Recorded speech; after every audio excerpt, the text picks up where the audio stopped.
यहाँ पे हम आपकी परसों बोर्ड परीक्षा के लिए, जी हाँ 27 फरवरी का आपका है ना बायोलॉजी का पेपर, तो यहाँ पे मैं कुछ विस्तृत उत्तरीय प्रश्न लेके आया हूँ। देखिए ऑब्जेक्टिव करवा दूंगा, दीर्घ उत्तरी करवा दूंगा, लघु उत्तरी करवा दूंगा, काम खत्म। और आपको ज़्यादा पढ़ने की जरूरत नहीं है, मैं वीडियोज लेके आ रहा हूँ, इसका PDF टेलीग्राम में मैं डलवा दूंगा। जो इंपॉर्टेंट आपके दीर्घ उत्तरी प्रश्न रहेंगे, विस्तृत उत्तरीय प्रश्न रहेंगे, लघु उत्तरीय प्रश्न रहेंगे, अति लघु उत्तरीय प्रश्न रहेंगे, उन सारे प्रश्नों को मैं क्लियर करवा दूंगा। आप लोग बिल्कुल भी परेशान मत होइएगा, ठीक ना। आप बायोलॉजी का पेपर है ना, बायोलॉजी में आप अच्छा नंबर स्कोर करोगे, भरोसा कीजिए हमारे ऊपर, और बस आप अच्छे से हमारे साथ मेहनत कीजिए, अच्छा नंबर आपका जरूर से जरूर आएगा, ठीक है ना। तो इन सारे क्वेश्चन को आप पढ़ के चले जाइए, बहुत ही इंपॉर्टेंट वाले क्वेश्चन हैं जो कि आपकी बोर्ड परीक्षा में आएंगे। तो इसलिए इन सारे क्वेश्चन को आप लोग पढ़ के जाइए। और जो है अगर कहीं पे आपको दिक्कत आ रही, कोई भी प्रश्न ऐसा है जो कि आपकी समझ में नहीं आ रहा है, लग रहा है कि सर ये समझ में नहीं आ रहा है, मुझे आप दोबारा समझा दीजिए, तो हम उन प्रश्नों को और अच्छे से डिटेल में कोशिश करेंगे समझने के लिए। आप बिल्कुल भी परेशान मत होइएगा, ठीक है ना। तो ये आपका विस्तृत उत्तरीय प्रश्न एकदम रिपीटेड वाले क्वेश्चन है जो कि बार बार रिपीट किए जाते हैं। बिल्कुल आपका 70 में 70 नंबर बिल्कुल पक्का होगा, आपको परेशान होने की बिल्कुल भी जरूरत नहीं है। अगर आप परेशान हो रहे हैं बायोलॉजी पेपर लेके तो मत हो यार, हो जाएगा, अच्छा नंबर गेन करोगे, हो जाएगा, अच्छा नंबर गेन करोगे। यहाँ सबसे पहला प्रश्न है, सबसे पहला प्रश्न भाई साहब क्या है, जनसंख्या विस्फोट एवं निवारण पर निबंध लिखिए। ये IMP वाला प्रश्न है जो कि जनन स्वास्थ्य से प्रश्न बन सकता है कि जनसंख्या विस्फोट क्या होता है। तो जनसंख्या विस्फोट पर अगर आ जाए टिप्पणी करने के लिए, लिखने के लिए, तो उस पर क्या लिखेंगे आप लोग। तो सबसे पहले हेडिंग डालेंगे जनसंख्या विस्फोट। हेडिंग क्या डालेंगे, जनसंख्या विस्फोट, आप लोग हेडिंग डाल देंगे। और हेडिंग डालने के बाद इसमें लिखेंगे किसी भी देश की जनसंख्या में वृद्धि उस देश के जनसंख्या घनत्व को बढ़ाती है। यही जनसंख्या घनत्व क्या है कि एक ही जगह पर ढेर सारे व्यक्तियों का इकट्ठा हो जाना जनसंख्या घनत्व कहलाता है। यह एक चिंता का विषय है, बिल्कुल चिंता का विषय है, क्योंकि इस प्रकार की वृद्धि से अनेक दुष्परिणाम सामने आएंगे। किसी भी देश की जनसंख्या में वृद्धि उस देश की जनसंख्या घनत्व को क्या करती, बढ़ाती है। और यह एक बहुत ही चिंता का विषय है, जैसे लिखा बस ऐसे लिखना है अपने दिमाग से, क्योंकि इस प्रकार की वृद्धि से अनेक दुष्परिणाम सामने आते हैं। जनसंख्या की दृष्टि से भारत विश्व में दूसरे स्थान पर है। सबसे पहला क्या है आपका चीन है, उसके बाद क्या है आपका भारत है, ठीक है ना। जबकि यहां पर उपलब्ध क्षेत्र विश्व में 7वें स्थान पर है। क्षेत्र का जनसंख्या अनुपात 1:6.5 है।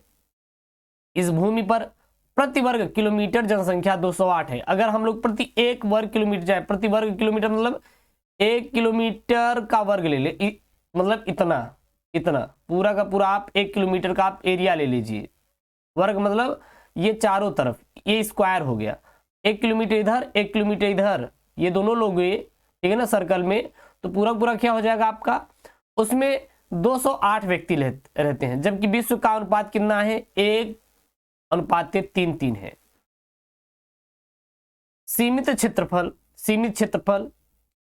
क्षेत्रफल, इतनी बड़ी जनसंख्या, बड़ी बड़ी समस्याएं तो होंगी ही। विशेषकर भारत जैसे गरीब विकासशील देश की जनसंख्या वृद्धि आज देश के आर्थिक विकास में हर ओर अवरोध उत्पन्न कर रही है। यह जनसंख्या विस्फोट है जिसके कारण देश का विकास नहीं हो पा रहा है। अगर जब जनसंख्या विस्फोट ही होगा तो जाहिर सी बात है देश का विकास कैसे होगा यार, क्योंकि सीमित क्षेत्रफल है और इतनी बड़ी जनसंख्या, बड़ी बड़ी समस्याएं तो होंगी ही। सीमित क्षेत्र मतलब कि केवल 10 व्यक्ति के लिए क्षेत्रफल है, मतलब कि जगह है। अब वहां पे आप 100 लोगों को खड़ा कर दीजिए तो जगह मिलेगी क्या, नहीं मिलेगी ना, तो अनेक समस्याएं तो उत्पन्न होंगी। और यही देश के विकास में क्या करता है, रुकावट है। वर्तमान काल में मानव जनसंख्या की उत्तरोत्तर वृद्धि और उसके प्रमुख कारक, यानी जो वर्तमान में इस समय बहुत तेजी के साथ जनसंख्या में वृद्धि हो रही है और उसके प्रमुख कारक क्या क्या है, कारण क्या क्या है। हम दो हमारे दो नहीं, हम दो हमारे 10 का नारा देंगे तो होगा क्या। इसीलिए भारत सरकार ने क्या किया है कि हम दो हमारे दो वाला उन्होंने किया है कि भाई साहब आप दो रहिए, अच्छे से रहिए, कोई दिक्कत नहीं है, ज्यादा करेंगे तो हम आपके ऊपर बैन लगा देंगे, काम खत्म, ठीक है ना। तो इसमें क्या लिखेंगे, वर्तमान काल में मानव जनसंख्या की उत्तरोत्तर वृद्धि के लिए पुरातन कारकों को भी कम जिम्मेदार नहीं ठहराया जा सकता, जिसमें अनेक सामाजिक आर्थिक कारक भौगोलिक कारक मतलब सम्मिलित हैं। अनेक सामाजिक एवं आर्थिक परिस्थितियों के बंधनों में बंधी जनसंख्या को रूढ़िवादिता, धार्मिक बंधन, संयुक्त परिवार, अंधविश्वास आदि अनेक जटिल समस्याओं में विकृत है। अब देखिए इसका मतलब क्या है, जो रूढ़वादिता है, धार्मिक बंधन है, कहते हैं कि अरे भगवान करेंगे तो अगला बेटवाऊ हो जाएगा, लड़की का है पीछे चक्कर पड़े हैं, तो जाहिर सी बात है तो कहीं ना कहीं धार्मिक बंधन के कारण भी बच्चे पैदा करते हैं लोग। संयुक्त परिवार, अब संयुक्त परिवार का मतलब क्या है कि कहेंगे हम बंटवारा नहीं करेंगे, पूरा घर एक घर में ही रहेंगे। भाई साहब जब बंटवारा नहीं करोगे तो सब लोग वहीं जब रहेंगे तो जाहिर सी बात है घर की कमी हो जाएगी ना। तो जरूरी नहीं है कि आप संयुक्त परिवार में रहे तभी खुशहाल रहे, नहीं ऐसा नहीं है। अगर आप कमा रहे तो बिल्कुल आप लोग सब जितने भाई आप घर अलग अलग बनवाइए, फैल के रहिए, अच्छे से रहिए। तो यह भी एक कहीं ना कहीं जनसंख्या विस्फोट का प्रमुख कारक है। अंधविश्वास, अंधविश्वास का मतलब यह है कि जैसे कि कहते हैं यार कि 5 बेटे रहे, 4 बेटे रहे तो बहुत ही अच्छा माना जाता है, शुभ माना जाता है, कहीं लिखा है क्या? नहीं ना। तो अंधविश्वास भी है और यह भी अनेक समस्याएं जिसके कारण क्या है वर्तमान में जनसंख्या वृद्धि हो रही है। वर्तमान में जनसंख्या में अप्रत्याशित वृद्धि का वैज्ञानिक कारण भी है। अभूतपूर्व वैज्ञानिक प्रगति एवं खोजों के द्वारा अकाल, महामारी, प्राकृतिक प्रकोप आदि विपत्तियों पर मनुष्य ने बहुत हद तक विजय प्राप्त कर ली। अंत मृत्युदर में निश्चित ही कमी आई है और दूसरी ओर जन्म दर बढ़ी है। अब मतलब इसका समझिएगा वैज्ञानिक कारण क्या है। पहले क्या होता था कि भाई साहब महामारी आती थी, ठीक है ना, बहुत ज्यादा दैवीय प्रकोप आता था तो उसमें लोग मर जाते थे। लेकिन अब वैज्ञानिक पहले चेतावनी दे देते हैं, नहीं नहीं नहीं नहीं हट जाइए इधर से, महामारी आने वाली है, इसका टीका ये है। तो लोग मर कहाँ रहे भाई साहब, सब जिंदा ही हैं। और सब जब जिंदा ही है तो जाहिर सी बात है अगर लोग बहुत ज्यादा जिंदा है तो जाहिर सी बात है तो वहां पे तो मृत्यु दर की कमी आएगी ना। अगर मृत्यु दर की कमी आ रही है तो वो क्या है, वो जनसंख्या विस्फोट का कारण है। और दूसरी ओर क्या है, दूसरी ओर जन्म दर क्या है, बहुत ज्यादा बढ़ी है, ठीक है ना। अब जन्म दर का मतलब ये है कि भाई साहब पैदा ज्यादा कर रहे हैं मर कम रहे हैं, तो वो भी जनसंख्या विस्फोट का क्या है, प्रमुख कारण ही है। अब यहाँ पे है जनसंख्या विस्फोट के दुष्परिणाम। जनसंख्या विस्फोट के दुष्परिणाम क्या क्या है, तो भारत में जनसंख्या विस्फोट के अनेक दुष्परिणाम हुए हैं, जैसे आर्थिक विकास में बाधा, निर्धनता, खाद्य समस्या का उदय, जन सुविधाओं का अभाव, मूल्यों में वृद्धि, नागरिकों के जीवन स्तर में गिरावट, नैतिक मूल्यों में ह्रास और अपराधों में वृद्धि, पारिवारिक विघटन को बढ़ावा, प्रदूषण की समस्या इत्यादि। ये जनसंख्या विस्फोट के क्या है, दुष्परिणाम है। जनसंख्या विस्फोट को कैसे हम लोग नियंत्रण करेंगे, तो भारत में तीव्र गति से बढ़ती हुई जनसंख्या को नियंत्रित करने के लिए सबसे महत्वपूर्ण उपाय है कि जन्म दर को घटा दिया जाए। जन्म दर को क्या किया जाए, घटा दिया जाए। यही एक नारा होना चाहिए कि हम दो हमारे एक ये हम दो हमारे दो। इसके लिए सामाजिक सुरक्षा कार्यक्रम में वृद्धि एवं सुधार आदि उपाय किए जाने चाहिए और परिवार कल्याण कार्यक्रमों को अधिक प्रभावी बनाया जाए। उसके बाद ये आईएमपी वाला प्रश्न है, व्यसन क्या है। भाई साहब विस्तृत उत्तरीय प्रश्न है, जो बच्चे नहीं पढ़े बिल्कुल छाप के जाइएगा, हर एक वीडियो देखिएगा। ऐसा नहीं कि एक वीडियो देखिए दूसरी वीडियो मत देखिए और फिर कहें कि गुरुदेव क्वेश्चन तो फंसा ही नहीं। तो ऐसी क्वेश्चन नहीं फंसेगा, सारी वीडियोस देखिए क्वेश्चन फंसेगा। वैसे भी इसका मैं पीडीएफ जो है टेलीग्राम पे डलवा दे रहा हूँ, जाके देख लीजिए। पूरे बायोलॉजी की पीडीएफ आपको मिल चुकी है टेलीग्राम पे, ठीक ना। व्यसन क्या है, तो एसकेएम स्टडी टेलीग्राम को भाई साहब ज्वाइन कर लो। एसकेएम स्टडी टेलीग्राम को क्या कर लो, ज्वाइन कर लो। व्यसन से आप क्या समझते हैं, प्रमुख नशीले पदार्थों का नाम और उनके प्रभाव का क्या कीजिए, वर्णन कीजिए। तो सबसे पहले जानते हैं कि व्यसन क्या है। व्यसन यानी ड्रग्स क्या होता है। तो व्यसन क्या है, किशोरों की प्राकृतिक जिज्ञासा, जोखिम उठाने, उत्तेजना के प्रति आकर्षण और प्रयोग करने की इच्छा उन्हें ड्रग्स और अल्कोहल के लिए अभिप्रेरित करता है। किशोर ड्रग्स और अल्कोहल के प्रभाव को लाभ के रूप में देखते हैं कि भाई साहब ड्रग्स है और अल्कोहल है, हमारी शरीर बन जाएगी, पी लो, लेकिन पीने से खराब हो जाएगा। पहली बार किशोर इसका प्रयोग जिज्ञासा के कारण करते हैं, मतलब जिज्ञासा रहती है यार अभी तक ड्रग्स नहीं लिए हैं, शराब नहीं पिए हैं, अब पी के नाला में कूद जाते हैं, ठीक है ना। तो जिज्ञासा ले करते हैं, परंतु बाद में समस्याओं का सामना करने से बचने के लिए इनका उपयोग करने लगते हैं। जैसे कि गर्लफ्रेंड छोड़ के भाग गई, अब उनको बहुत स्ट्रेस हो गया, अरे यार मेरा तो ब्रेकअप हो गया, अब हमें गांजा पीना चाहिए, दारू पीना चाहिए, ड्रग्स लेना चाहिए। या फिर किसी का पेपर में अच्छे नंबर नहीं आए, मतलब वो एक उदाहरण के रूप में ले रहे हैं, ऐसा नहीं है। हाँ, अब पेपर में आपके कम नंबर आ गए तो पता लगा कि भाई साहब बीटेक कर रहे हैं। जैसे कि हम लोग जब इंजीनियरिंग करते थे, मैं इंजीनियरिंग भी किया हूँ, मेरा 27 तारीख को बायोलॉजी पेपर है, परेशान मत होइए, आपके सेंटर पे आएंगे। तो उसमें क्या हुआ था कि कुछ बच्चे होते थे जब उनका अच्छा नंबर नहीं आता था तो पता है क्या करते थे, वो ड्रग्स लेना शुरू कर देते थे। ड्रग्स मतलब ये नहीं, ड्रग्स नहीं मतलब कि जैसे कि होता नहीं सिगरेट या फिर कुछ, वो लोग पीते थे, लेकिन उससे क्या आता था, उनका लत हो गया था और कहीं मानसिकता खो जाती थी। तो ये कहीं ना कहीं गलत उपयोग है, गलत उपयोग है। नशीले पदार्थों को ड्रग्स भी कहा जाता है। नशीले जो पदार्थ होते हैं, कोई भी नशीला पदार्थ हो गया, चाहे आपका सिगरेट हो गया, बीड़ी हो गया, बीड़ी भी लोग पीते हैं ना, तो भी ड्रग्स में भी आएगा, ठीक है ना। इसी उपयोग को व्यसन कहते हैं, इसी उपयोग को क्या कहते हैं, व्यसन कहते हैं। क्लियर है, याद रखिएगा।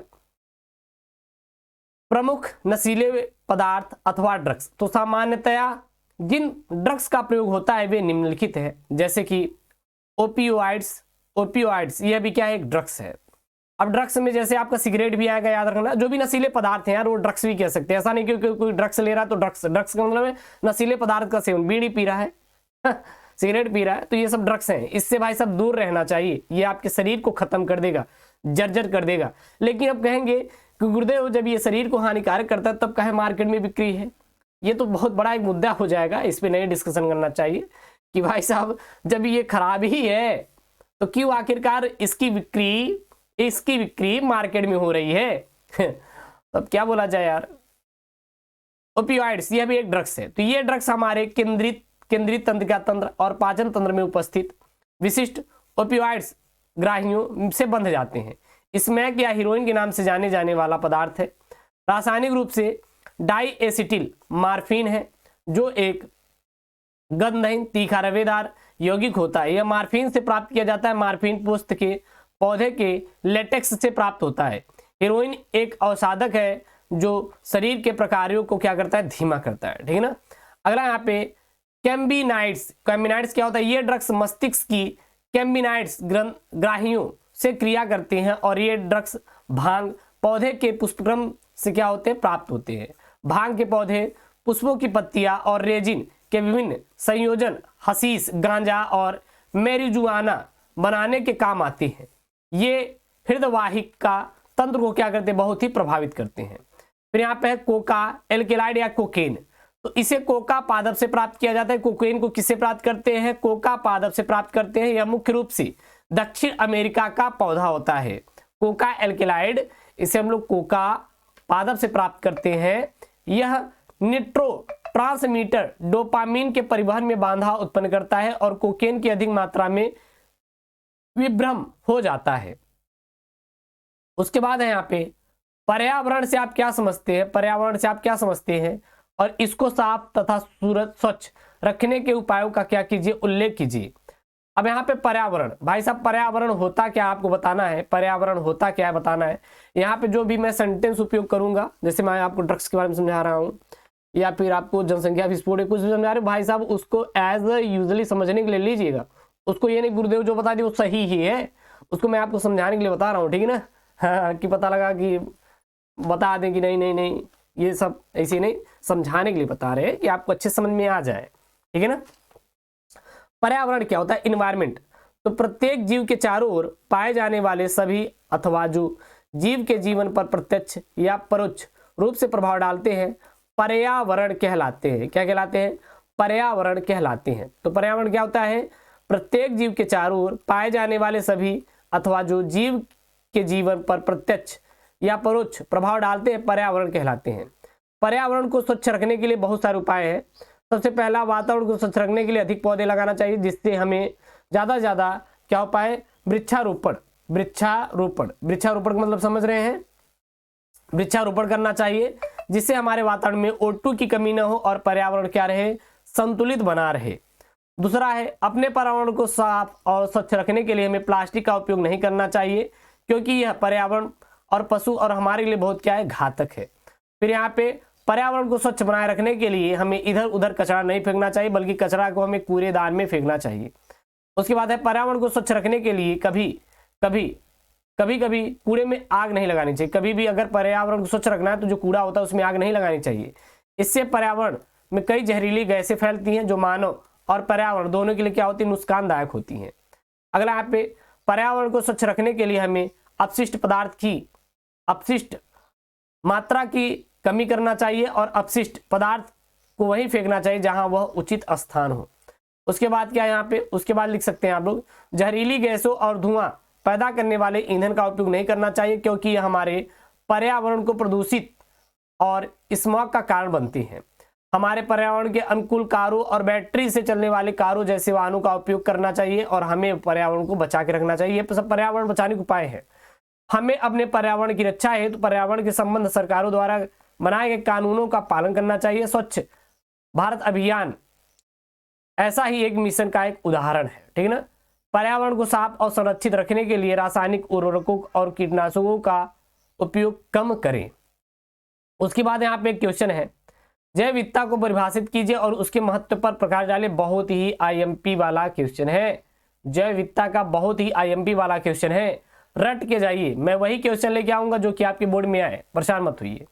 तो जैव विविधता क्या होता है, बायोडायवर्सिटी क्या होता है, जैव विविधता जीवों का मिश्रण है। जैव विविधता क्या है, जीवों का मिश्रण है। किसी स्थान की जैव विविधता में अनेक प्रजातियां के पौधे, जंतु, जीव जंतु, सूक्ष्म जीव आदि पाए जाते हैं। जितने जीव उतनी विभिन्नताएं और उतने उनके अनुवांशिक लक्षण। जैव विविधता पारिस्थितिका का खाद्य जाल है। वन्य जीव यानी कि विल्ड एनिमल भी इसमें आते हैं। जब हम वन्य जीव की बात करते हैं तो हमें स्तनधारी पक्षी, मछली, मेढक, जीवाणु, विषाणु आदि बात करते हैं जो जैव विविधता में क्या है, समाहित होते हैं। उसके बाद है आपका जैव विविधता का पारितंत्र में, जैव विविधता का पारितंत्र के कार्यों का निम्नलिखित महत्व है। जैव विविधता का पारितंत्र के कार्यों का क्या है, निम्नलिखित महत्व है। सबसे पहला, भोजन के स्रोत। भोजन के स्रोत, हरे पादप भोजन के प्रमुख स्रोत हैं। अनेक जीव जैसे मछली, झींगा आदि प्रयोग भोजन के रूप में किया जाता है और जंतुओं से हमें दूध, अंडा और मांस प्राप्त होता है। तो भोजन का स्रोत भी जैव विविधता है। दूसरा, आय का स्रोत। वन संसाधन केंद्र और राज्य सरकार दोनों के लिए पर्याप्त आय का स्रोत भी है। उसके बाद पर्यावरण संतुलन। तो वन पर्यावरणीय संतुलन को स्थापित करने में महत्वपूर्ण भूमिका निभाते हैं। ये प्रदूषण को कम करते हैं और जैव विविधता बनाए रखते हैं। अगला है, विभिन्न प्रकार के तेल औषधियों की आपूर्ति। जैसे चंदन, नीम, महुआ आदि तेलों का उत्पादन में वनों का काफी महत्व है। इनमें हमें अनेक लाभदायक औषधियां भी प्राप्त होती हैं। उसके बाद ऑक्सीजन की पूर्ति। हरे पादप प्रकाश संश्लेषण की क्रिया के द्वारा समस्त जीवों हेतु प्राणदायक ऑक्सीजन का निर्माण करते हैं। घरेलू उपयोग के वस्तुओं की प्राप्ति। तो प्रकृति हमें दैनिक जीवन की उपयोगी वस्तुएं व पशुओं के लिए ईंधन आदि प्रदान करती है। उसके बाद है उद्योगीकृत कच्चा माल। वनों से उद्योगीकृत कच्चा माल जैसे कागज, रबड़, कत्था, माचिस, तारपीन का तेल आदि प्राप्त होते हैं। अतः जैव विविधता पारितंत्र जीवमंडल को संतुलित बनाए रखने का क्या सर्वोत्तम साधन है। तो ये बहुत इंपॉर्टेंट यहाँ पे मैंने विस्तृत उत्तरीय प्रश्न लेके आया, आप इसे तैयार करके जाइए जो कि आपका 27 फरवरी को कल को पेपर में ये पूछा जाएगा। तो भाई साहब इस क्वेश्चन को पूरा तैयार कर लीजिए। बाकी मैं पूरी बायोलॉजी खत्म कर दूंगा, आप परेशान मत होइए। अभी आपके पास 2 दिन टाइम है ना, जितना हो सकेगा उतनी मैं वीडियो दूंगा, आप लोग बस पढ़ने की कोशिश करिएगा। ओके दोस्तों, थैंक यू, जय हिंद।